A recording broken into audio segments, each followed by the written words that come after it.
Siamo a Farra di Isonzo, Museo della Civiltà contadina, con Chiara Isadoro Artico, presidente di Io Deposito, per raccontare perché, prima di tutto, perché siamo qui e soprattutto cosa ha in serbo Io Deposito legato al progetto Beside the River.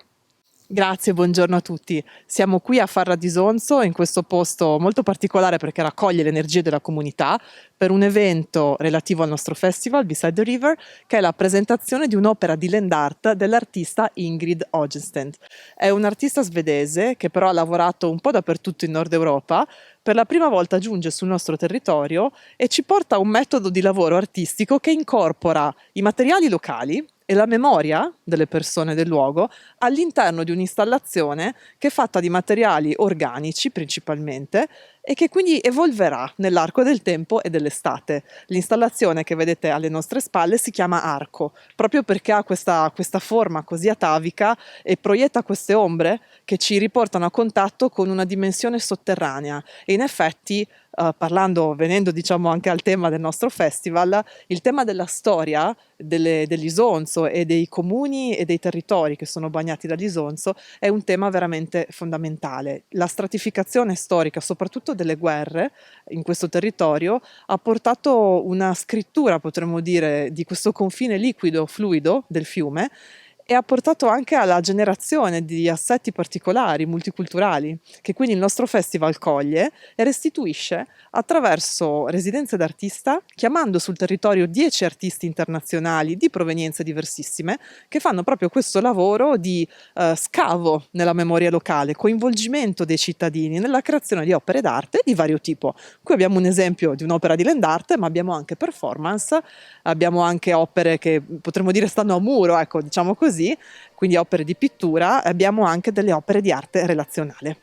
Assolutamente un confine appunto che allarga anche il raggio d'azione di questo festival. Una delle ultime performance è stata anche a Gradisca di Isonzo qui vicino, proprio si ricordava il passato delle guerre, in quel caso si parlava di Balcani e si parlava anche di corpo, legato proprio a non solo il concetto di land art ma anche al concetto di arte attraverso il corpo.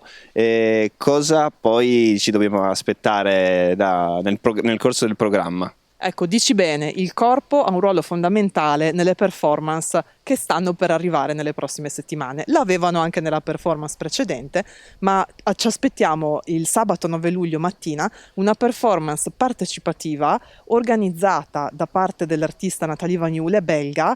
È una performance per la quale 30 persone, quindi abitanti della popolazione locale, principalmente donne e ragazzi, ma non solo, dovranno costruire, se vogliamo, e far circuitare con un movimento fluido un nastro trasportatore, quindi è ciò che evoca, potremmo dire, un nastro trasportatore, che però non trasporta più armi.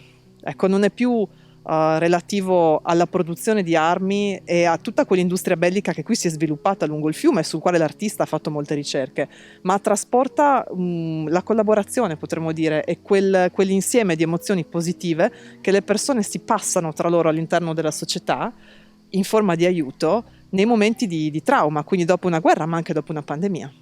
Invitiamo quindi tutti di fronte alle mura storiche della fortezza di Gradisca di Isonzo la mattina del 9 luglio, così come li invitiamo a Ruda il 15 luglio alla performance di Marta Lodola. Anche questa è una performance molto fisica che coinvolge l'acqua e che ha a che fare invece con il sito dell'ex Amideria, che sorgeva in una zona acquatica e che fa da catalizzatore delle memorie locali, quindi una storie familiari che però si incastonano nell'ambito della storia con la S maiuscola.